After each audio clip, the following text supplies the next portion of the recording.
Ancient Persia. Fearless, formidable, unrelenting. For ages, shrouded in mystery. An empire unparalleled in conquest and riches. To create an empire of the size of the Persian Empire, the largest empire the world had known, obviously takes military skills. From North Africa to Asia, it was a civilization driven by a dynasty of extraordinary rulers, ambitious and all-powerful. Cyrus the Great is one of the few who deserves to be called the Great. The Persian Empire created some of the most astonishing feats of engineering the world has ever seen. Magnificent palaces that rose up from barren desert. Roadways, bridges, and canals. Everyone has heard of the Suez Canal, but how many have heard of Darius's Canal? But dark clouds were on the horizon. An ancient rivalry with Greece would erupt into an epic clash that changed the course of history and shaped the Western world for thousands of years to come.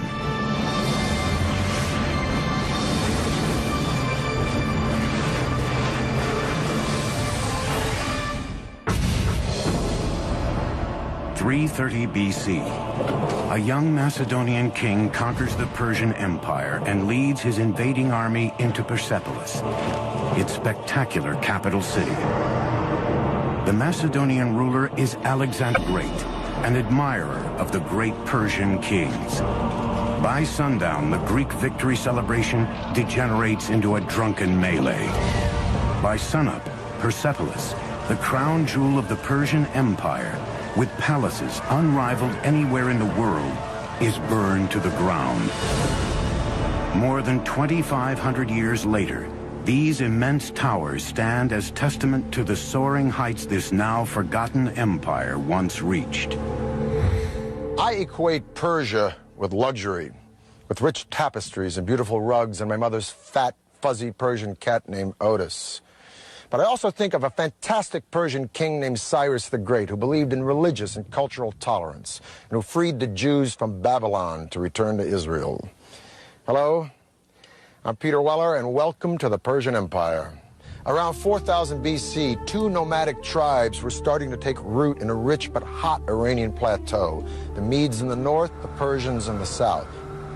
Being as that these tribes were nomadic, they were more interested in survival than conquest.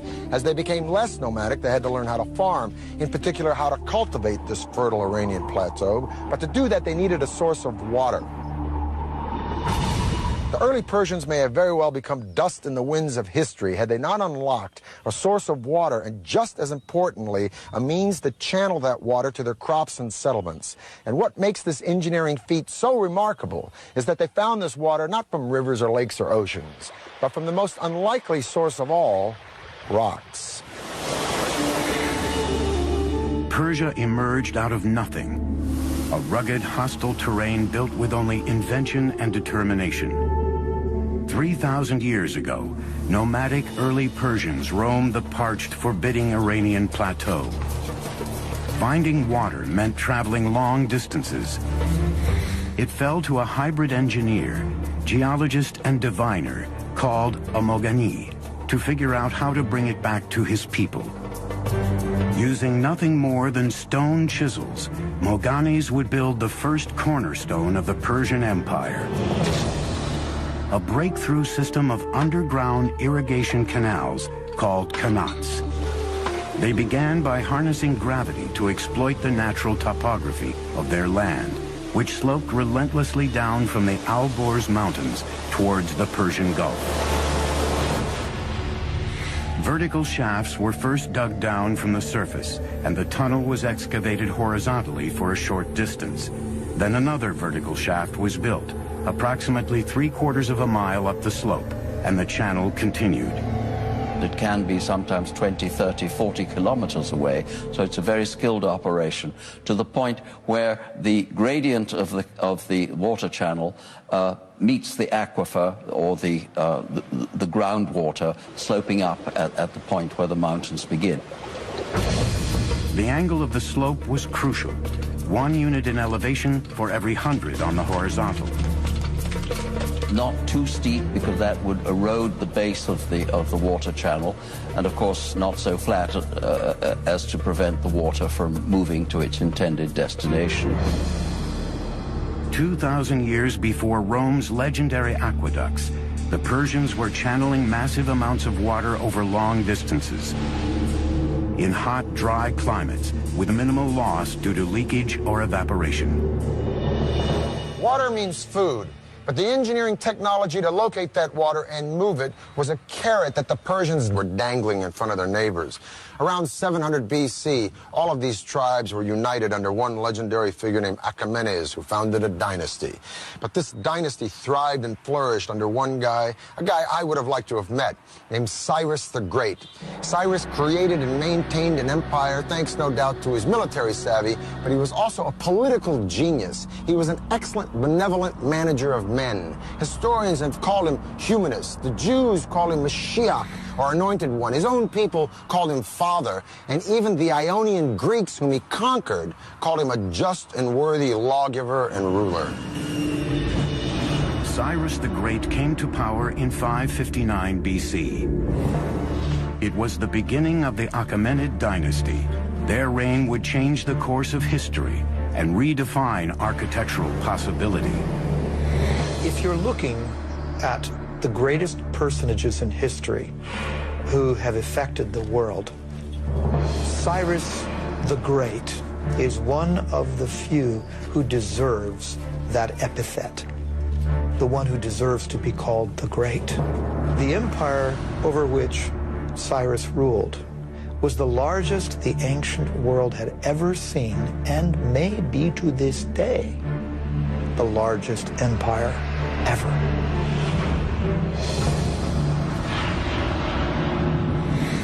By 554 BC, Cyrus had crushed all rivals and became the undisputed leader of Persia. Now it was time to conquer the world.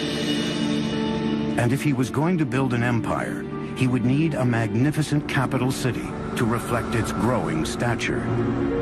In 550 BC, Cyrus launched one of the most ambitious engineering projects anywhere in the ancient world. The Persian Empire's first great capital city at Pasargad, located in modern Iran.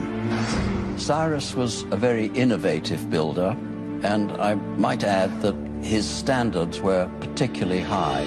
We can also say that his building project reflected in some ways the technologies that he found in the course of his various conquests. Like the Romans centuries later, the Persians were borrowers. They took the best and most advanced ideas from the cultures they conquered, then developed them even further into technologies uniquely their own. The art and engineering of Pasargad drew on influences as far-flung as Assyria, Egypt, and Asia Minor, thousands of miles away. There were stone workers, woodworkers, brick makers, relief makers, and we know that these were people often imported from all over the empire. Today, over 2,500 years later, crumbling ruins are the only remnants of what was once here, Persia's first shining capital city. Pasargad's showpiece was its two magnificent palaces, surrounded by a majestic park and vast formal gardens. Among them, the first known appearance of the astonishing Paradisia, the four-quartered walled Persian gardens. The gardens had over 1,000 yards of channels of carved limestone, designed such that water would enter small basins every 16 yards. The Paradisia of Pasargad laid the foundations for many of the world's most magnificent gardens for the next 2 millennia.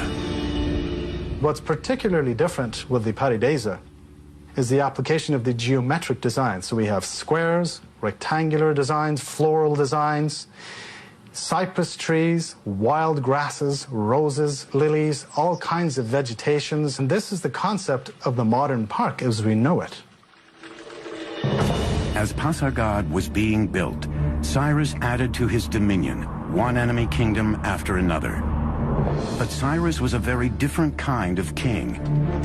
He refused to enslave his new subjects, a revolutionary concept in the ancient world. He recognized the local validity, if you will, of different religions and beliefs, and allowed those things to persist. In 539, Cyrus conquered Babylon, but he did not present himself as a conqueror. He presented himself as a liberator, rescuing these people from their despotic ruler.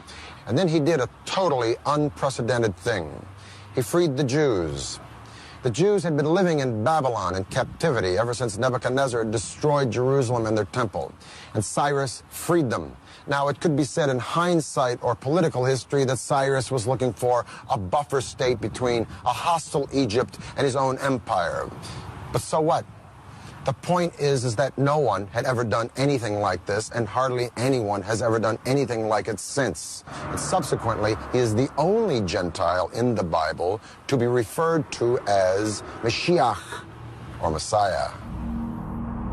As one distinguished Oxford scholar once said to me, Cyrus always had a very good press. It's a very true statement. Before he could launch the campaign that would make Persia the lone superpower of the ancient world, Cyrus the Great died in battle in 530 BC. He didn't live long enough to show what really he could have done outside the battlefield. So in that sense, you can compare him with Julius Caesar, who conquered, but did not live long enough, he was assassinated, to put the empire that he conquered together. By the time Cyrus died, the Persian Empire had 3 capitals, Babylon, Susa, and Ecbatana. But he chose to be buried in the city he created, Pasargad, in a tomb that mirrored the man who built it. At Cyrus's tomb, one of the aspects that shows his humility is that tomb is relatively unadorned, very simple, very elegant. Cyrus's engineers built the tomb in the form of simple but heavy stone Western structures. They began by laying large rectangular cut stones and used ramps, pulleys, and clamps to build the tomb to its height of 36 feet. The tomb of Cyrus is a very simple, outwardly modest monument for somebody who had created the largest empire that the world had seen to that date, and it's still remarkably well preserved after 25 centuries. For 30 years, no power on earth could stand up to Cyrus the Great. Now his throne was up for grabs, creating a power vacuum that would throw the ancient world into chaos. The word paradisia in Old Persian became paradise in ancient Greek.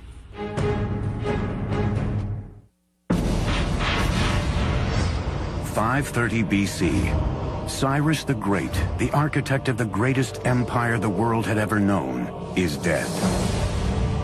For Persia, its future now hung in the balance. Rivals and pretenders to the throne vied for power. Then a distant cousin of Cyrus, a brilliant general, rose up to assume power.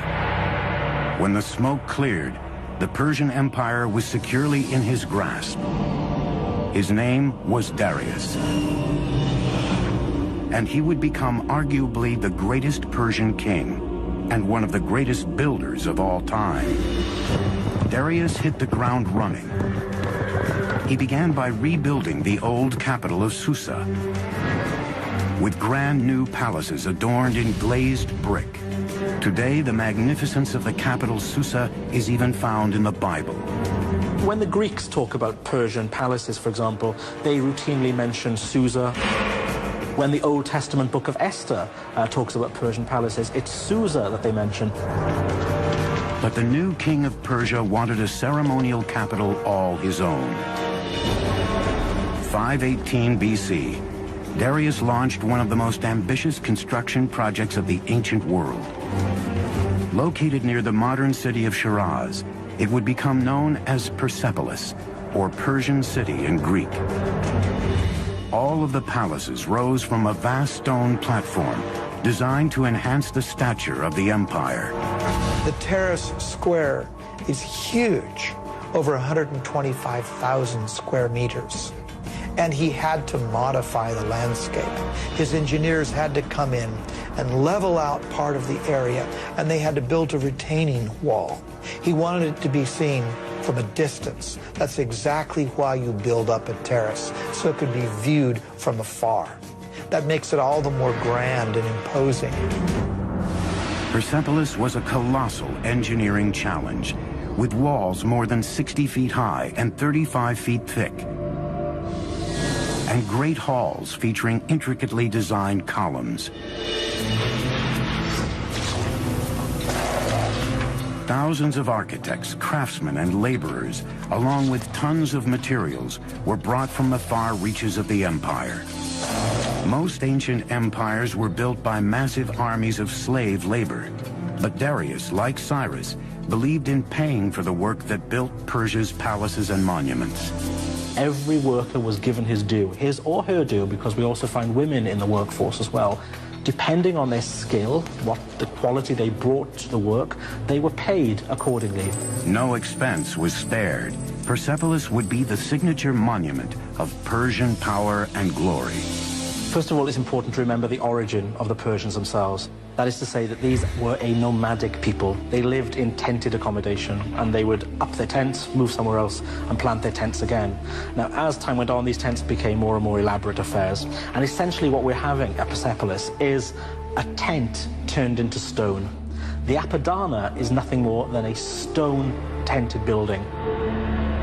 The magnificent audience hall Darius built was called the Apadana. Each of those great monumental stone pillars are inspired by the kinds of wooden pillars that upheld a beautiful canvas roof. But now that canvas roof has turned to beautiful cedar wood instead.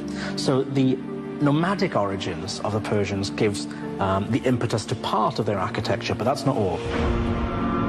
The city's palaces were adorned in gold and silver, expensive tapestries, and colorful tiles. The walls were studded with carved reliefs of peaceful depictions of visiting dignitaries from conquered lands.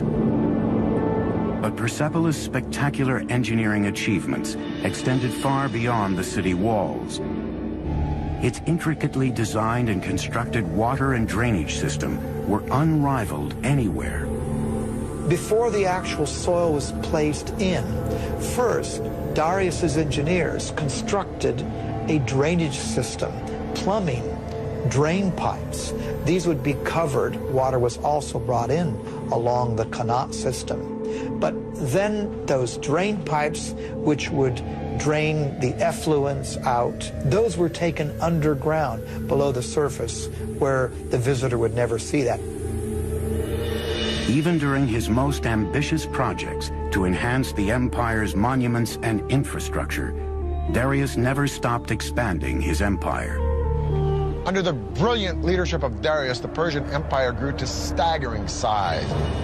It included modern Iran and Pakistan, parts of Afghanistan, Armenia, Turkey, Syria, Egypt, Lebanon, Jordan, Palestine, parts of Central Asia, all the way to northern India. And man, this is a lot of turf. To connect the farthest reaches of the empire, Darius would launch two audacious building projects. One would stretch over 1,500 miles of the Persian Empire. The other would connect the Red Sea to the Mediterranean.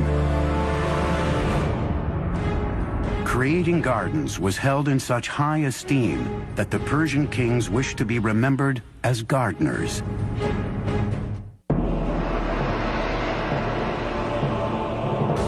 Under the rule of Darius the Great, the Persian Empire grew to staggering proportions. Now he wanted to consolidate and connect the far-flung parts of his great kingdom. 515 BC, Darius orders his engineers to build a massive stone highway, one that would weave the empire together from North Africa to India. Extending over 1,500 miles of the empire, He would call it the Royal Road. This was quite the engineering feat because this had to traverse through mountains, forests, deserts. So typically, earth would be packed, hardened, for example. They may not have had asphalt, but they certainly had knowledge of packing gravel or tiny rocks. Laying down a stone road is vital in a terrain where there could be a high water table. You don't want to get your feet stuck in the mud. You don't want to get your cart stuck in the mud. So you have to raise the road surface up. That means laying down some kind of surface initially that will either absorb the groundwater or not allow the groundwater to displace the road. The Royal Road was linked by 111 rest stations and inns every 18 miles, where travelers could eat, sleep, and switch to fresh horses. To ensure safety, watchmen were posted all along its great length. Now, I'm going to talk with my friend, Dr. Lloyd Llewellyn-Jones from the University of Edinburgh, professor of ancient history. I got to ask you this. Was it that safe? Essentially, yeah. I think what Darius, if you will, manages to do here is an incredible feat. I mean, we're standing here in Turkey, okay, right, and we could take one route straight the way through into central Iran. I mean, that's pretty good going. How fast? Okay, so if we're on horseback and we're riding from one of these little garrisons to garrison every 15 miles, changing fresh horses, we can do that in about 6-7 days, maybe. 6 or 7 days? Yeah. So you could send messages on this road, friends, yeah, next city? Most definitely, and you know, and for trade, it's a godsend, as you can imagine. And this road cut through so much stuff. I mean, it just doesn't follow, you know, a formal pathway.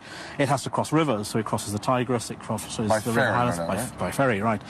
Sometimes it clings to the side of mountains, sometimes it clings to the side of rivers. So the terrain is changeable.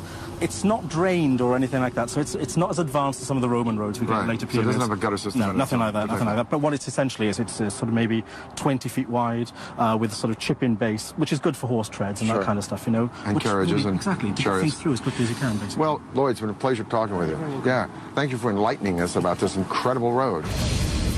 But Darius still wasn't through. There was one territory Darius had yet to firmly control: the vast riches of North Africa, and he was determined to build a gateway there. He had his engineers devise a giant canal linking the Mediterranean and the Red Sea. Everyone has heard of the Suez Canal, but how many have heard of Darius's canal? What Darius did was build an east-west canal that was 130 miles long. With the Persian knowledge of hydrology, Darius's engineers used digging tools made of bronze and iron to first open the canal, then clear any blown sand and line it with stone ready for his ships to sail. It would take 7 years to complete the 130-mile-long waterway, with a massive labor force of Egyptian stone cutters and canal builders. Parts of the canal between the Nile and the Red Sea were actually not waterways, but just points along which the ships could be dragged until they reached another deeper portion where they could again sail their course. Darius says, I, Darius, king of kings, conqueror of Egypt, built this canal. He connected the Red Sea to the Nile River for trade, and he says, and ships were brought along my canal. By 500 BC, Persia was the largest empire the world had ever seen, even exceeding the size and wealth of Rome at its height 4 centuries later. Persia was invincible, and its appetite for conquest was beginning to frighten an emerging power across the Mediterranean, the city-states of Greece. Just a little geographical info. That big body of water out there is the Black Sea. This thin body of water here is the Bosphorus Strait that connects the Black Sea to the Mediterranean. So I'm standing in Asia, or Asia Minor, if you will, and that land over there is Europe. Now, in 494 BC, Darius put down a revolt from some cities on the coast of Turkey. But this revolt had been supported by Athens, so Darius wanted to teach Athens a lesson. He was going to march on Greece and attack that city. But how was he going to do it? He's got to go across the sea.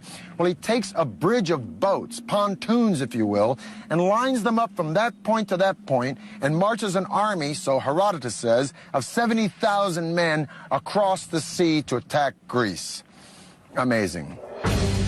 Persian engineers connected one side of the Bosporus to the other by scuttling boats side by side to form the foundation. Then they built a highway across the top, linking Asia to Europe.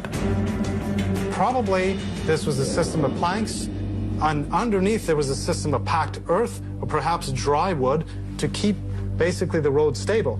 Now, to keep the ships from wobbling, they must have used an anchor system of a certain weight, because if the anchor would have been too heavy, that would have, of course, tilted or damaged the ships. There was no breaking of the planks, not only due to the weight of the army crossing it, but due to the choppy waters of the Bosphorus. That's quite the feat of engineering before the age of computers. It is late August in the year 490 BC. Darius has already marched into Greece and taken Macedonia. Now he's destined to meet the Greek general Themistocles and an army from Athens and Corinth at the famous Battle of Marathon. The massive army from Persia numbers 60,000 or 140,000, 250,000, depending upon the propaganda you read. Suffice it to say, the Greeks are outnumbered 10 to 1. Their only recourse is to send for reinforcements. So the legendary runner Philippides runs from Marathon to Sparta, a distance of 140 miles in 2 days, hence the name of the race, Marathon. The two armies faced each other separated by a vast open plain. If they clashed head-on, the massive Persian forces would mow down the greatly outnumbered Greeks. This was the beginning of the Persian Wars. A reduced Greek force attacked the Persians head-on. The Persians went for an easy kill. But the remaining Greek forces had split into two and opened two other fronts against the Persians. Sucked into a bloody slaughter pit, the Persians suffered heavy losses and retreated. For the Greeks, it was a great victory. For the Persians, just a speed bump on their path to world domination. Darius decided to return home and turn his attention to shoring up Persepolis, his capital city. He would never get there. In 486 BC, Darius died on his way to quelling a rebellion in Egypt, leaving behind an empire that redefined the very notions of power and glory. He also prevented a replay of the chaos that followed the death of Cyrus by naming his successor, his son Xerxes. Now, Cyrus the innovator and Darius the expansionist were very hard acts to follow.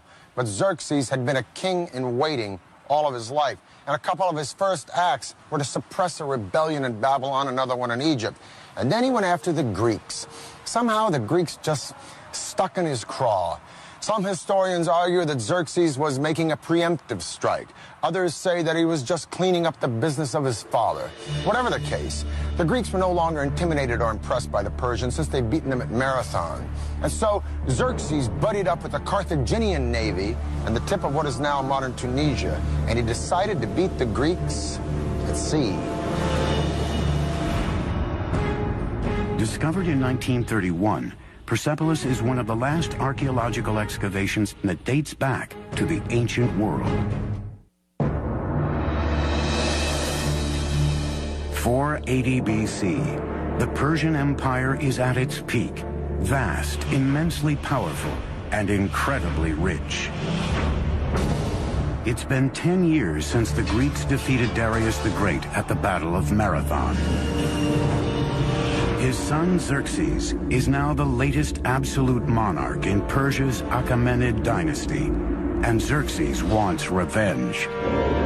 Greece is only beginning to emerge as a force to be reckoned with, a coalition of profoundly different city-states, from democracies to dictatorships. They are united only by one creed, their hatred of Persia. The ancient world is on the verge of the Second Persian War. The outcome will lay the foundation for the modern world. Greeks traditionally called everybody except themselves barbarians.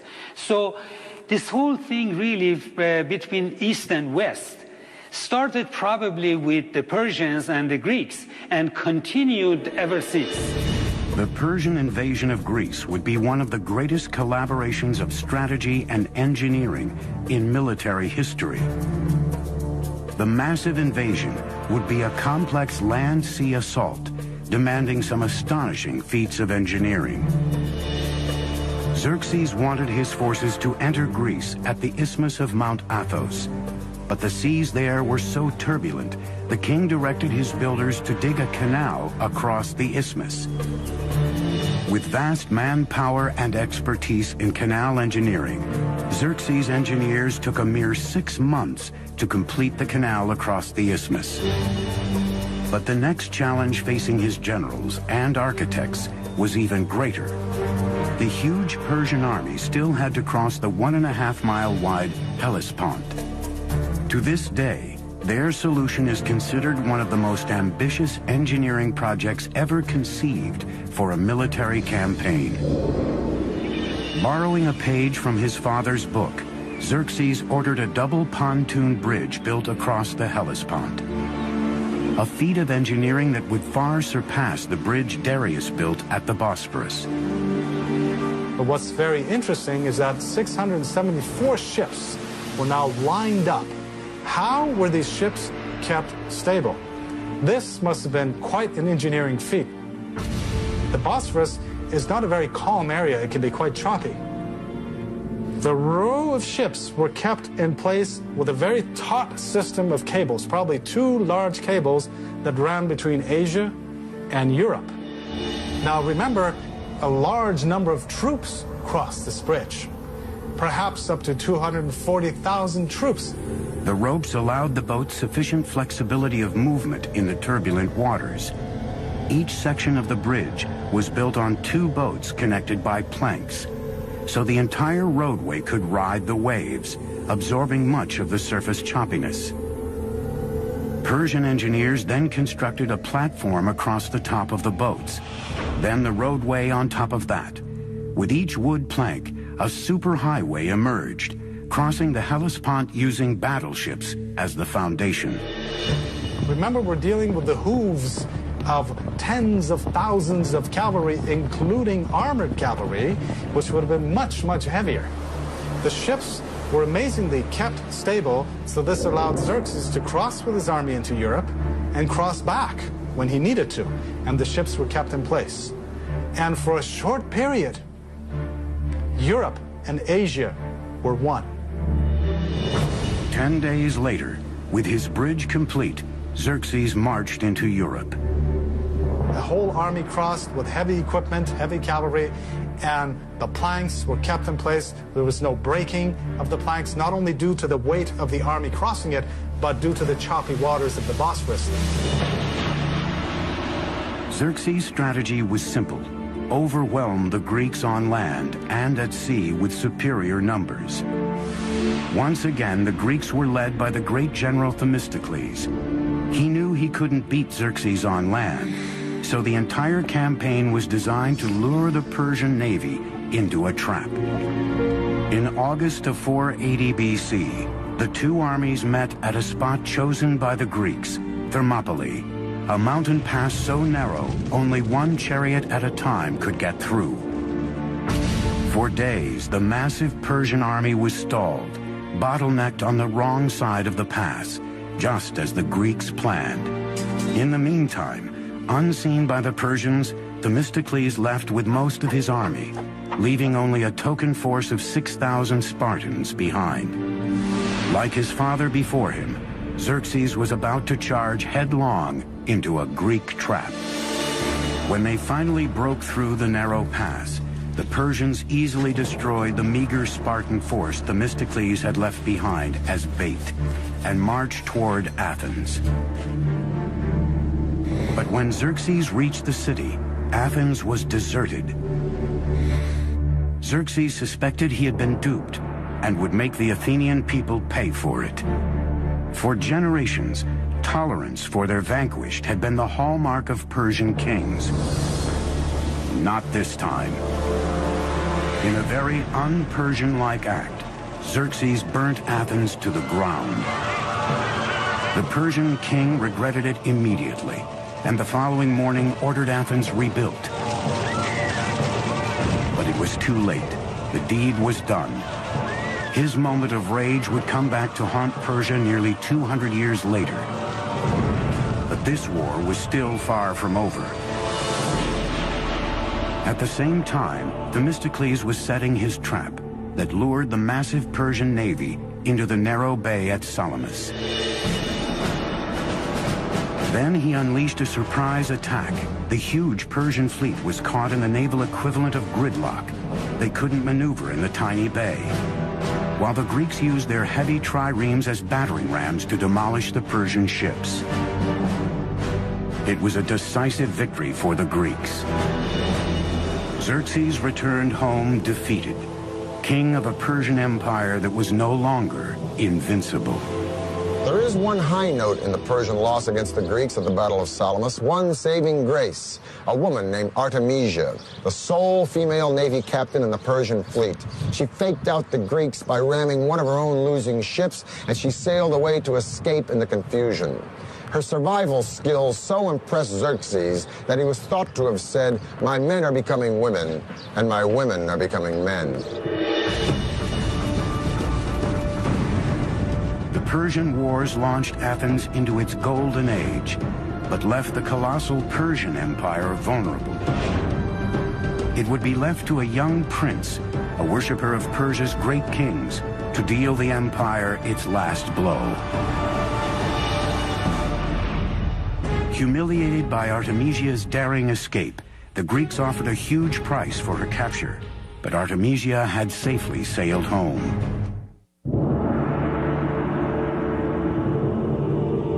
In 480 BC, the Greeks had defeated the Persian fleet at Thermopylae. The aura of invincibility that surrounded this empire was gone. But there were still days of power and glory ahead for the Persian Empire. 15 years later, in 465 BC, the Persian king Xerxes died. Xerxes left the empire to his son, Artaxerxes, who was determined to take Persia back to its golden days. He began by turning his attention to a building project begun by his grandfather, Darius. 4 decades after it was started, Persepolis, the magnificent capital city, was still under construction. Now, Artaxerxes would oversee one of the last great engineering projects of the Persian Empire. Today, we know it as the remarkable Hall of 100 Columns. We know that the actual hall was some 200 by 200 feet, almost on the perfect square. But what's remarkable of the Persepolis columns is when you look up the entire shaft, and these things raise, hundreds of feet into the air, there is not one piece of displacement whatsoever. It's a perfect vertical. They're working with what we might consider to be primitive tools, just stone mallets and bronze chisels, that's all. The fluting on the columns of Persepolis is so precise, however, that these are clearly the work of master craftsmen. The columns are constructed in drums, 7 or 8 drums stacked on top of another.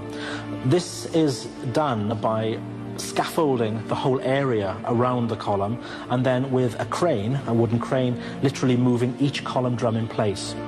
Any client king, any governor from a distance, or even anyone who would come in that hall, would be so impressed by the vastness of the hall and by this forest of columns that stretched nearly as far as the eye could see.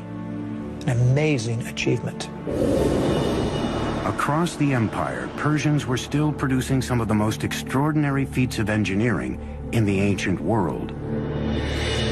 In 353 BC, the wife of a local governor began work on a magnificent tomb for her dying husband.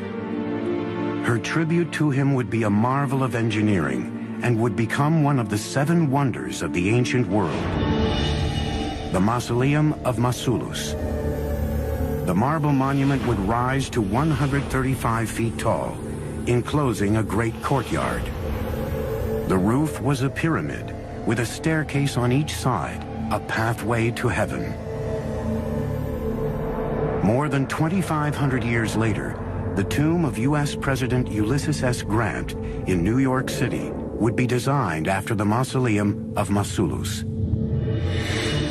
By the 4th century B.C., Persian engineering was still the finest in the world. But underneath the soaring columns and shining palaces, the empire's very foundations were crumbling. And its enemies were soon at the gate. When Athens supports a rebellion in Egypt and Greeks occupy the capital city of Memphis, Artaxerxes leaves Persepolis and his building projects, and he launches a military campaign to kick the Greeks out of Memphis and bring Egypt back under Persian control once again. It'll be the last great victory of the Persian Empire, because in 424 BC, Artaxerxes dies, leaving a power vacuum and 8 solid decades of rampant infighting and neglect. And while the Persian Empire is embroiled in internal conflict and corruption, a young Macedonian prince is studying Herodotus and the accounts of the great Persian hero Cyrus the Great. And this Macedonian prince will set his eyes on conquering the world. His name is Alexander. In 336 BC, a distant relative of Artaxerxes rose to power. He took a regal name, Darius III. He will always be remembered as the king who lost an empire. Over the next 4 years, Alexander and Darius III met head-to-head in a series of fierce battles as Darius III's army was slowly pushed back to its own doorstep. In 330 BC, Alexander was at the gates of the empire's crown jewel, the capital city of Persepolis. Alexander adopted the Persian policy of respecting the defeated. None of his soldiers were allowed to pillage or plunder the lands they had conquered. But how do you tame so many soldiers after a victory over the most magnificent empire on planet E? Well, maybe his soldiers were restless or resentful, or maybe they just remembered the stories of how Athens had been burned by the Persians. In any case, at Persepolis, they let go. Huge celebrations took place after the victory, and during these celebrations, the treasury was pillaged. And then one of the saddest acts of arson in all of history took place. Persepolis was burned. Alexander was not in the business of destroying things. Persepolis probably was burned because it was a symbolic thing. And he also burned it to make a symbolic gesture, not a destructive gesture. There must have been wonderful draperies and things around, and no doubt fire could have begun accidentally just as much as purposefully, because if he really wanted to be an Achaemenid king, the last thing he should want to do was to destroy Persepolis. But there were no fire engines, and once the blaze had taken hold, it was a very terrible blaze, and it left its mark throughout the site. Darius III had escaped capture, but in the summer of 330 BC, he was murdered by a close ally. The last Achaemenid king was dead. Alexander gave Darius III a magnificent funeral, and later even married his daughter. Alexander declared himself an Achaemenid Persian king, and added the final chapter to the story of an empire that had spanned 3 continents and endured for over 2,700 years. Alexander, admirer of Persian kings, chased down the murderers of Darius and killed them himself. Alexander believed that only kings had the right to kill kings. But would have Alexander actually killed Darius? Probably not, because Alexander didn't create an empire, he only conquered one. The empire already existed, created by Cyrus the Great. No, Alexander's genius was to co-opt and use Persia, an empire that stood long before Alexander was born, and whose legacy of culture and sophistication and luxury would be around long after Alexander was dead. For the History Channel, I'm Peter Weller.